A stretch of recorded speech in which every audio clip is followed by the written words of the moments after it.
High বন্ধুরা, তো welcome back to my channel and welcome to glam mantra. তো আজকের ব্লগটা একটু অন্যরকম হতে চলেছে, কারণ আজকে আমরা একটা জায়গায় যাচ্ছি। এখানে আমি আগে কোনোদিনও যাইনি, সবার ফার্স্ট যাচ্ছি। এখানে আমার শাশুড়ি প্রায় সময় যায়, আর আমার শাশুড়ির মা অর্থাৎ আমার দিদা শাশুড়ি তো এখানেতে অর্ধেক টাইমের বেশি সময়ই কাটায়। সো আজকে দেখো সকাল থেকে বৃষ্টি আরম্ভ হয়েছে, কিন্তু আমরা আগের থেকে ঠিক করে রেখেছিলাম যে আজকের দিনেই যাব, আজকে একটা ভালো দিনও ছিল। তো সেই হিসাবেই আমরা আজকের দিনটা ডিসাইড করেছিলাম, কিন্তু ভাগ্য ভালো যে যাওয়ার আগে বৃষ্টিটা একটু থেমেছিল, কিন্তু রাস্তায় সেই বরাবরের জল জমা। তো সেই বুঝেই আমরা মোটামুটি বেরিয়ে পড়লাম। প্রথমে আমরা বাসে করে তাড়াতাড়া চলে গেলাম, তারপর তাড়াতলা থেকে অটো করে সিধে চলে গেলাম চেতলা। তো আমরা যাচ্ছি চেতলার একটা মঠে।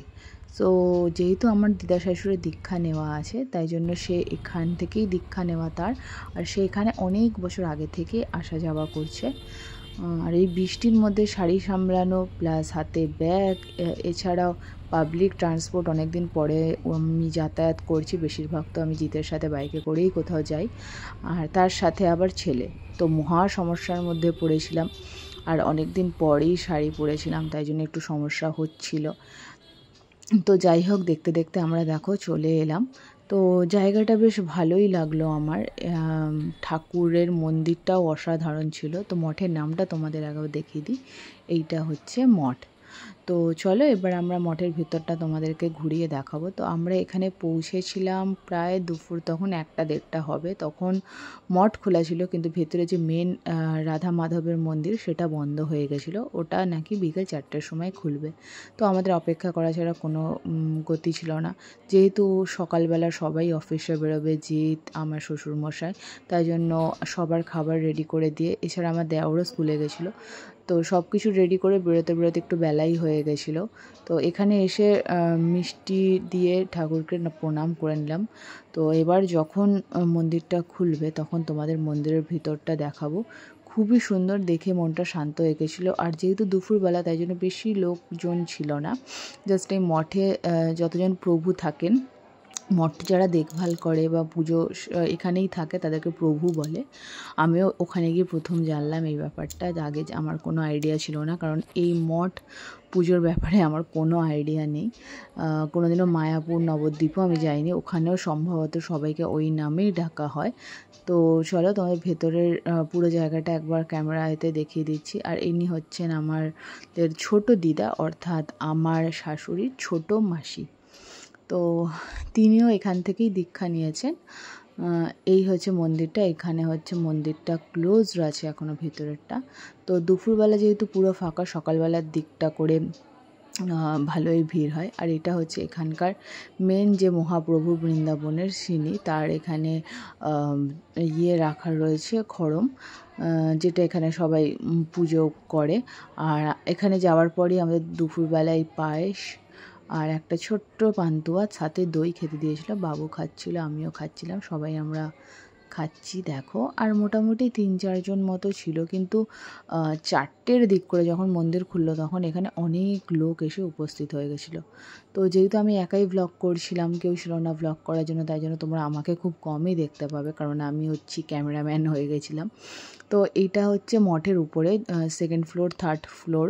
এখানে হচ্ছে মঠে যারা সেবা করেন, সেই প্রভুরা ওনারাই থাকেন এখানে, নতুন তৈরি হচ্ছে। তো আর এছাড়াও কোনো অনুষ্ঠানে যদি বাইরে থেকে কেউ আসে, অনেকজন যারা পুরনো দীক্ষাপ্রাপ্ত, তারাও এখানে এসেই থাকে। এখানে তখন নামতে গিয়ে বাবানের পাটা ফাঁস করে ফসকে গেল, আর আমি তখন তাড়াতাড়ি ক্যামেরাটা অফ করে ওকে ধরতে চলে গেছিলাম। এই দেখো এখানে মন্দিরটা খুলে গেছে। আর এই হচ্ছে রাধা গোবিন্দ, শ্রী চৈতন্য মহাপ্রভু আছেন, মা রাধা আছেন, এছাড়াও নিচে ছোট্ট ছোট্ট অনেক গোপাল ঠাকুর আছে। এছাড়াও জগন্নাথ দেব রয়েছেন, আরও অনেক প্রভু রয়েছে। দেখো তোমরা ভালো করে দেখলে বুঝতে পারবে। আর এত সুন্দর করে সাজানো ছিল না, বলে বোঝাতে পারবো না। আর এই শৃঙ্গার করার জন্য অনেকটাই দেরি হচ্ছিল। আমরা ভাবছি 4টে বেজে গেছে, তাও কেন খুলছে না, কিন্তু খুলতে খুলতে প্রায় 4:30-এর কাছাকাছি চলে এসেছিলো।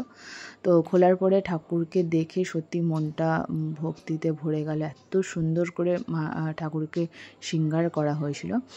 আর কৃষ্ণ ঠাকুরকে পুরো চন্দন দিয়ে সাজানো হয়েছিল। এটা কিন্তু এই মন্দিরের কৃষ্ণ ঠাকুরের আসল গড়ন নয়, তার উপরে পুরো চন্দন দেওয়া হয়েছিল, ঠিক আছে। পুরো গায়ে হাতে পায়ে দেখো ভগবান শ্রীকৃষ্ণের চন্দন দেয়া আছে। এছাড়া এই পাশে রয়েছে নরসিংহ দেবতা, জগন্নাথ মহাপ্রভু, সবাইকে নতুন বস্ত্র পরিয়ে খুব সুন্দর করে শৃঙ্গার করা হয়েছিল। তো তোমরা চাইলেও এই মঠে যেতে পারো। আর কোথায় মঠ আছে আমি সত্যিই জানি না, এইটার ব্যাপারেও জানতাম না, যেহেতু শাশুড়ি মা যায় তাই জন্য আমি একবার বলেছিলাম যে আপনি কোন মঠে যান আমাকে একবার নিয়ে যাবেন, তো শাশুড়ি মা আমাকে নিয়ে গেছিলো। তো দুপুরবেলা লাঞ্চটা আমরা ঘর থেকে করে এসেছিলাম, কিন্তু এরা যখন খেতে বসেছিলো দুপুর ওই 2:30-3টে, তখন ওরা আমাদেরকে অল্প একটু ভোগ গ্রহণ করতে বলেছিল। তখন আমরা হালকা কিছু ওদের ওখানেও খেয়েছিলাম, ভাত, ডাল, শাক ভাজা, সবজি। আর এই দেখো মঠে এসে বাবান পুরো লম্বা হয়ে ঠাকুরকে শুয়ে নমস্কার করছিলাম। আমি যে ক্যামেরা ঘুরেছি ও লজ্জা পেয়ে উঠে গেছে, তারপরে অনেকবার বলার পরে আবার নমস্কার করেছে। এছাড়া বাইরেটা এখানটা রয়েছে একটা শিব মন্দির। তো এবার আমরা এখান থেকে বেরিয়ে পড়বো। তখন অলরেডি বিকেল হয়ে গিয়ে সন্ধে নামছে। এখন না বেরোলে আমরা রাত্রের মধ্যে কিছুতেই পৌঁছতে পারবো না, তাই জন্য আমরা এখনই বেরিয়ে পড়েছিলাম। দেখো মঠও আস্তে আস্তে ফাঁকা হয়ে গেছে, সবাই ঠাকুর দর্শন করে যে যার মতো চলে গেছে। তো আমরা এবার এখান থেকে বেরিয়ে যাব আমার শাশুড়ির পিসিমার বাড়ি। সেটা হচ্ছে মঠ থেকে হাঁটা 10 থেকে 15 মিনিটের রাস্তা। তো আমি আগে কোনোদিনও আমার কী বলে পিসিমা শাশুড়িকে দেখিনি। এটা আমার মানে শাশুড়ির পিসিমা শাশুড়ি, আমার শ্বশুরের নয়। তো ইনি হচ্ছেন অনেকই বয়স্ক, আমার যিনি দাদা শ্বশুর ছিলেন তার বোনের। এনার নাম ছিল পুতুল। এনাকে আগে দেখতে খুবই সুন্দরী ছিলেন, তোমরা মুখটা দেখলেও বুঝতে পারবে, কিন্তু এখন একদমই হাঁটাচলা করতে পারেন না, খুব কষ্ট করে আস্তে আস্তে হাঁটেন। আর আমরা দেখে আসার 2 মাস পরেই খবর পেলাম যে তিনি মারা গেছেন। তো তখন খুবই মানে নিজেকে ভাগ্যবান মনে হচ্ছিল যে একবার হলেও ওনার দর্শন, ওনার চরণ ছুঁয়ে ওনার আশীর্বাদ নিতে পেরেছি। আমার বাবুর মাথাতেও উনি হাত বলিয়ে দিয়েছিলেন। ইনি একাই জীবিত ছিলেন, কারণ এই আগের বছরে আমার মানে শাশুড়ির বাবা মারা গেছেন, মানে এনার দাদা, বড় দাদা যিনি, সে মারা গেছেন। আর ইনি একাই বেঁচে ছিলেন 6-7 ভাই বোনের মধ্যে। তো ইনিও মারা যান এই জাস্ট 2 মাস হলো। এটা হচ্ছে ওনার মেয়ে। তো ওনাদের ঘরটাও দেখিয়ে দিচ্ছি। দেখে মানে সত্যি এরকম কলকাতা শহরেও মানুষ থাকে, অনেক দিন পর এরকম ঘর দেখলাম। আমাদের পুরনো ঘরটা এরকমই ছিল যখন আমরা ভাড়া বাড়িতে থাকতাম। তো যাই হোক, এখানে এসে একটুখানি বিছানায় বসেছিলাম আমি আর বাবু তো খুব টায়ার্ড হয়ে গেছিলো, যেহেতু অনেকক্ষণ সকালবেলা বেরিয়েছে, স্কুলে গেছিলো, স্কুল থেকে তারপর মঠে এসছে বাসে করে। তো তারপরে ওখানে মঠে দৌড়াদৌড়ি করছিল, তারপর আবার এখানে হেঁটে হেঁটে পিসিমা শাশুড়ির বাড়িতে এলাম। তো অনেকটাই মানে হাঁপিয়ে গেছিলো। তারপরে দেখো বাড়ি ফেরার সময় ও অলরেডি ঘুমিয়ে পড়েছিল বাসে। তো আজকের ভিডিওটা এতটাই। ভিডিওটা যদি তোমাদের ভালো লাগে, ভিডিওটাতে অবশ্যই একটা লাইক, শেয়ার, আমার চ্যানেলটা সাবস্ক্রাইব করে দিও। Bye and take care. আর অবশ্যই ফেসবুকে আমাকে ফলো করো, দার্জিলিং শম্পা দাস।